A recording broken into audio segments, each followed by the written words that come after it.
Hello friends, welcome to money మంత్ర. నేను మీ రామకృష్ణ. మనం రోజు లైఫ్కి సంబంధించి ఫైనాన్స్కి సంబంధించి చాలా టాపిక్స్ మాట్లాడుకుంటాం కదా. ఈరోజు లైఫ్కి సంబంధించిన ఒక ముఖ్యమైన టాపిక్ గురించి మాట్లాడుకోబోతున్నాం. ఈ వీడియో మనకి స్పాన్సర్ చేస్తున్నవారు పేటిఎం మనీ యాప్. ఈ యాప్ ద్వారా ట్రేడింగ్ చేసుకోవచ్చు. ఇది డీమ్యాట్ అకౌంట్ అనమాట. దీన్ని వాడడం అనేది చాలా ఈజీ ప్రాసెస్ అనమాట. ఇందులో మనం లైవ్ ట్రేడింగ్ చేయొచ్చు, గోల్డ్లో కూడా ఇన్వెస్ట్ చేయొచ్చు, ఈటీఎఫ్లో ఇన్వెస్ట్ చేయొచ్చు, నేషనల్ పెన్షన్ స్కీమ్ ఇన్వెస్ట్ చేయొచ్చు, మ్యూచువల్ ఫండ్స్లో కూడా ఇన్వెస్ట్ చేయొచ్చు. సో ఈ పేటిఎం మనీ తీసుకోవడం వల్ల వచ్చే బెనిఫిట్ ఏంటంటే జీరో కేవైసీ ఛార్జెస్. మనం 50 రూపీస్ నుంచి కూడా ఇన్వెస్ట్మెంట్ స్టార్ట్ చేయొచ్చు. దీంట్లో చాలా మల్టిపుల్ ఫీచర్స్ ఉన్నాయి. ఇక వీడియోలోకి వస్తే, లైఫ్లో ఫైనాన్షియల్గా సక్సెస్ అవ్వకుండా రిటైర్మెంట్ తర్వాత కూడా పనిచేస్తూ పిల్లలు సరిగ్గా చూడట్లేదని, లేకపోతే లైఫ్లో ఏం సాధించలేకపోయామని బాధపడుతున్న వాళ్ళని దాదాపుగా ఒక 500 మందిని ఒక 5 భాగాలుగా డివైడ్ చేసి వాళ్ళని ఇంటర్వ్యూ చేశారన్నమాట. సో వాళ్ళందరూ చెప్పిన విషయాల్ని గమనిస్తూ, వాళ్ళు లైఫ్లో చేసిన కొన్ని విషయాల్ని గమనిస్తూ, ఎందుకని వాళ్ళు సక్సెస్ అవ్వలేకపోయారు, ఎందుకని వాళ్ళు ఫైనాన్షియల్గా ఫ్రీడమ్ సాధించలేకపోయారు, ఎందుకని వాళ్ళు రిటైర్మెంట్ తర్వాత కూడా పనిచేస్తున్నారు, ఎందుకని వాళ్ళు సంతోషంగా లేరు అనే ఒక 6 పాయింట్స్ని, కామన్ పాయింట్స్ని ఫైండ్ అవుట్ చేశారు. ఈరోజు మనం ఆ కామన్ పాయింట్స్ గురించి డిస్కస్ చేయబోతున్నాం.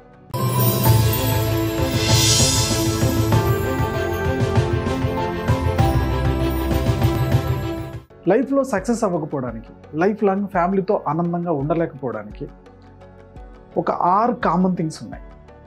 దాంట్లో ఫస్ట్ వన్ వచ్చేసి ఎంటర్టైన్మెంట్. వీళ్ళు టీవీ చూడడం కానీ, మొబైల్ చూడడం కానీ అదే పనిగా పెట్టుకుంటారు. వీళ్ళు పని కన్నా ఎక్కువగా దీనికి ఎడిక్ట్ అయిపోతూ ఉంటారు. ఎవరైతే ఎంటర్టైన్మెంట్కి ఎక్కువగా ఎడిక్ట్ అయిపోయారో, వాళ్ళు వయసులో ఉన్నప్పుడు ఎంటర్టైన్మెంట్కి ఎక్కువ ఎడిక్ట్ అయిపోయారు. ఓకే, నెమ్మదిగా చదువులోనో వాళ్ళ పనిలోనో వెనకబడిపోయారు. వెనకబడిపోతున్న కొద్దీ వాళ్ళ స్కిల్స్ తగ్గిపోయాయి. స్కిల్స్ తగ్గిపోతున్న కొద్దీ ఇంక్రిమెంట్స్ తగ్గించేశారు. కొత్తగా వచ్చే వాళ్ళకి ఇంక్రిమెంట్స్ ఎక్కువ వేశారు, వీళ్ళకి తక్కువ వేశారు.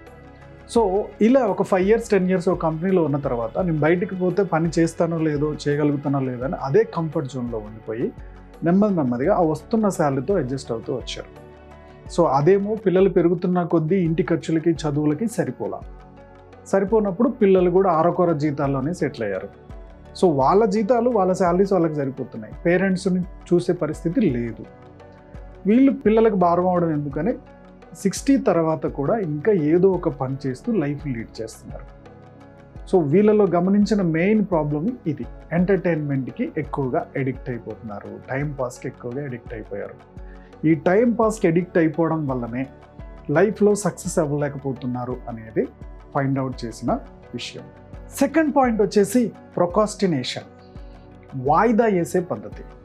ఎవరైతే లైఫ్లో పర్ఫెక్ట్గా సాటిస్ఫైడ్గా లేరో, ఎవరైతే గొప్ప విజయాలు చూడలేకపోయారో, వీళ్ళు చేసే పని ఏంటంటే ప్రతీదీ వాయిదా వేయడం.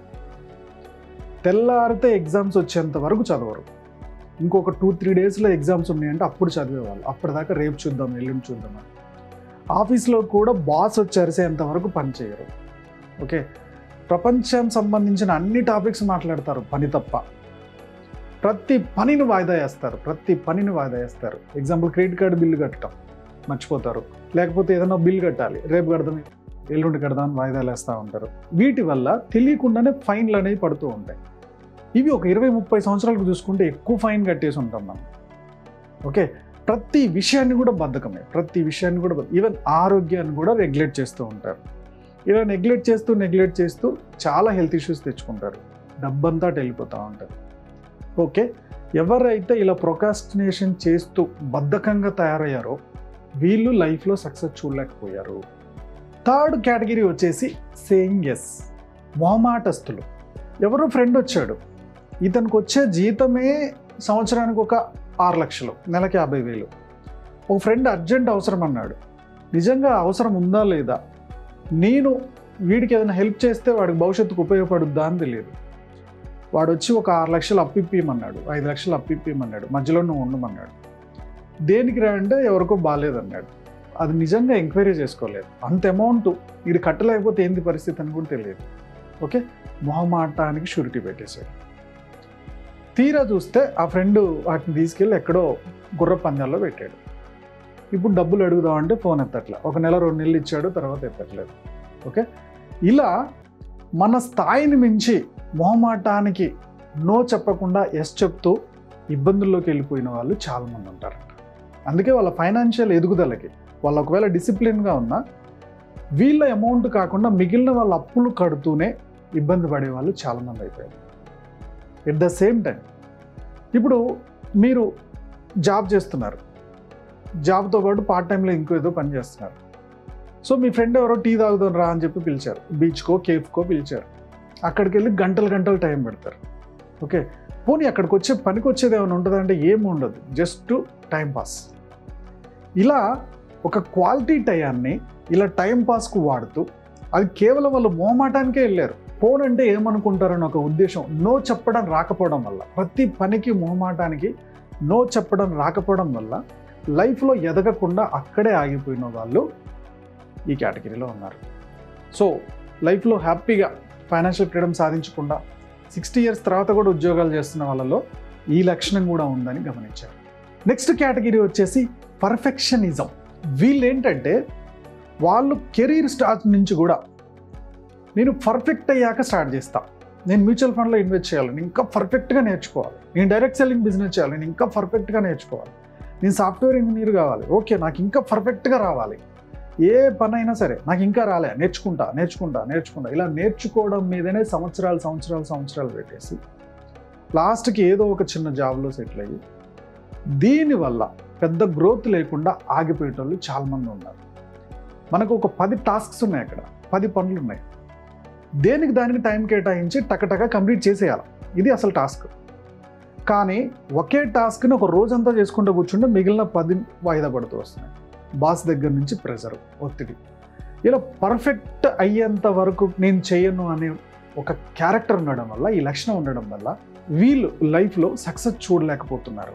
చాలామంది ఇలా సక్సెస్ చూడలేకపోతున్నారు.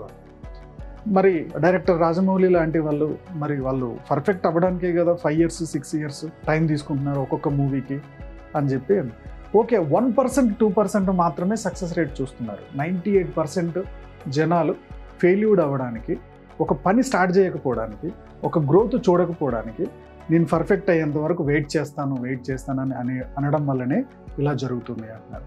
5th కేటగిరీ, వీళ్ళలో సక్సెస్ అవ్వకపోవడానికి ఉండే మెయిన్ రీజన్ ఏంటంటే వరీయింగ్. వీళ్ళు ఎక్కువ బాధపడిపోతూ ఉంటారు. ఎగ్జాంపుల్కి ఇప్పుడు ఒక బాబు చదువుతున్నాడు, వాడు ఎడ్యుకేషన్కి ఎక్కడో NITలోనో IITలోనో ఎక్కడో సీట్ వచ్చింది, ఒక 2 లక్షలు అప్పు చేయాల్సి వచ్చింది. ఈ అప్పుకు భయపడిపోతున్నాడు, ఏమైపోతుంది నా లైఫ్, ఇలా అయిపోతుంది అలా అయిపోతుంది. సో డైలీ ఒక 5-6 years నేను జాబ్ చేస్తున్నాడు, శాలరీ పెరగట్లేదు. ఓకే, నేను ఎంత కష్టపడుతున్నా శాలరీ పెరగట్లేదు. సడన్గా ఏదైనా ఖర్చు వస్తే వర్రీ అయిపోతూ ఉంటాడు, సడన్గా ఇంకెవరైనా ఏదైనా ప్రాబ్లం ఉంటే బాధపడిపోతూ ఉంటాడు. అంటే ఓవర్గా మనం కంట్రోల్, ఇప్పుడు GST పెరిగింది బాధపడిపోతూ ఉంటాడు, ట్యాక్స్ ఎక్కువ పడింది బాధపడిపోతూ ఉంటాడు. మన కంట్రోల్ వెళ్ళని కొన్ని విషయాల్ని అతిగా ఆలోచిస్తూ భయపడిపోతూ ఉంటాడు. దీనికి మనం సొల్యూషన్ ఏంటి? ఇప్పుడు మన చేతిలో ఏం జరుగుద్దో, మనకేం జరుగుద్దో మన చేతిలో లేదు, కానీ దానికి ఎలా రియాక్ట్ అవ్వాలనేది మాత్రం మన చేతిలోనే ఉంది అంటారు, అంతే కదా. సేమ్ అలానే ప్రతిదీ వర్రీ అవుతూ ఉంటే రిజల్ట్ ఎక్కడ చూస్తాం? వీళ్ళు జీవితాంతం ప్రతిదీ భయమే, ఏం జరుగుతుందో అని భయం. ఓకే, ఈ జీతం సరిపోకపోతే ఎట్లా అని భయం, పిల్లడు బాగా చదవకపోతే ఎట్లా అని భయం, ఓకే ఓనర్స్ రూమ్ రెంట్ పెంచితే ఎట్లా అని భయం. ఇలా ప్రతి దానికి భయపడుతూ లైఫ్ని ఏదో సాదాసీదాగా నెట్టుకొచ్చేస్తారు. అందుకే వాళ్ళు ఫైనాన్షియల్ ఫ్రీడమ్ చూడలేకపోయారంటారు. లాస్ట్ వన్ వచ్చేసి మల్టీ టాస్కింగ్. ఇది కూడా 95% జనాల్లో వాళ్ళ ఫైనాన్షియల్ ఫ్రీడమ్ని దెబ్బకొట్టిందంటారు. ఎలా? ఈ మల్టీ టాస్కింగ్లో ఉండే పర్సన్స్ ఏంటంటే చాలామంది మల్టీ టాస్కింగ్ చేస్తారు. ఒక 5% జనాలు దీంట్లో సక్సెస్ అయిన వాళ్ళు ఉన్నారు, వాళ్ళు కూడా మల్టీ టాస్కింగ్ చేశారు. ఎలా అంటే ఒక్క మంత్లో ఒక పని పెట్టుకుంటే ఆ పని కంప్లీట్ అయినాక ఇంకో టాస్క్ వెళ్ళిపోతున్నారు, అది కంప్లీట్ అయినాక ఇంకో టాస్క్ వెళ్ళిపోతారు. కానీ 95% జనాలు ఏంటంటే ఇటు ఫోన్ మాట్లాడుతూ ఇటు వర్క్ చేస్తారు, ఈ వర్క్ చేస్తూ ఇంకోటి ఏదో టైప్ చేస్తారు. ఓకే, సో పలాంటిది చదువుతూ ఇంకొక టైప్ చేస్తారు. ఇలా ప్రతిదీ కూడా సైమల్టేనియస్గా 2-3 పనులు చేస్తున్నారు. ఈ 2-3 పనులు ఒకటేసారి చేయడం వల్ల దేని మీద కరెక్ట్గా కాన్సన్ట్రేట్ చేయరు. ఓకే, ఎగ్జాంపుల్కి ఫోన్ మాట్లాడుతూ డ్రైవ్ చేయకండి, యాక్సిడెంట్లు అవుతాయి అంటున్నారు. ఫోన్ మాట్లాడుతున్నప్పుడు మనం ఫోన్ మీద ఎక్కువ కాన్సన్ట్రేట్ చేస్తాం, డ్రైవింగ్ని నెగ్లెక్ట్ చేసే ఛాన్స్ ఉంటుంది, దీనివల్ల యాక్సిడెంట్స్ అవుతాయనే కదా. అంటే మన బ్రెయిన్ దేనికి ఇంపార్టెన్స్ ఇస్తుందో దానికి ఎక్కువ ఆలోచిస్తుంది. ఎగ్జాంపుల్కి ఫోన్ మాట్లాడడానికి ఎక్కువ ఇంపార్టెన్స్ ఇచ్చింది. ఫోన్ మాట్లాడినప్పుడు బాసో ఎవరో తిడుతున్నారు, మీకు ఇరిటేట్ అయిపోతున్నారు, కోపం వస్తుంది. ఆ ఇరిటేషన్లో మీ బాస్ గురించి ఏదో ఆలోచిస్తున్నారు, మీరు డ్రైవింగ్ చేస్తున్నారు, తీసుకెళ్ళి ఎక్కడో గుద్దేస్తారు. అంటే ఈ మల్టీ టాస్కింగ్ ఎంత డేంజర్ అయింది. సేమ్ అలానే వర్క్లో కూడా మల్టీ టాస్కింగ్ ఎక్కువగా చేయడం వల్ల పర్ఫెక్ట్ అవుట్పుట్ రెండిట్లో కూడా రాదు, మూడిట్లో రాదు. 3 చేస్తే 3 పనుల్లో రాదు.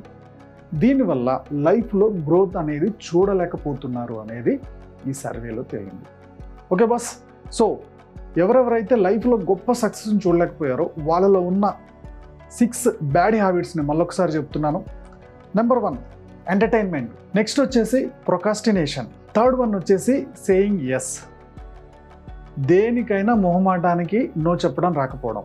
ఫోర్త్ వన్ వచ్చేసి పర్ఫెక్షనిజం, ఏదైనా పర్ఫెక్ట్ అయ్యేంత వరకు మొదలైన అవ్వకపోవడం. ఫిఫ్త్ వన్ వచ్చేసి వర్రీయింగ్, ప్రతి దానికి చిన్న సమస్యకు కూడా భయపడిపోవడం, బాధపడిపోవడం. సిక్స్త్ వన్ వచ్చేసి మల్టీ టాస్కింగ్. మీలో ఇలాంటి లక్షణాలు ఏమన్నా ఉన్నాయా, వేటిని తగ్గించుకోవాలనుకుంటున్నారో కామెంట్లో పోస్ట్ చేయండి. వీడియో నచ్చిందా లైక్ చేయండి, మీ ఫ్రెండ్స్కి షేర్ చేయండి. మన యూట్యూబ్ ఛానల్ని 60% జనాలు సబ్స్క్రైబ్ చేసుకోకుండా చూస్తున్నారు. మీరు సబ్స్క్రైబ్ చేసుకొని చూస్తే మన వీడియో రీచ్ పెరుగుతుంది, మన ఛానల్ రీచ్ పెరుగుతుంది. ఛానల్ రీచ్ పెరిగినప్పుడు ఇంకా మంచి మంచి కంటెంట్, మంచి మంచి బుక్ సమ్మరీస్, ఫైనాన్షియల్ నాలెడ్జ్ని మీ ముందుకు తీసుకురావడానికి నాకు కొంచెం ఎంకరేజ్మెంట్ ఉంటుంది. సో ఖచ్చితంగా సబ్స్క్రైబ్ చేసుకోండి. మా యూట్యూబ్ ఛానల్ చూస్తున్న మా వ్యూవర్స్, మా సబ్స్క్రైబర్స్ లైఫ్లో ఎప్పుడు కూడా గొప్పగా స్థిరపడాలని కోరుకోవడంలో మా మనీ మంత్రం ముందుంటుంది. Go self made.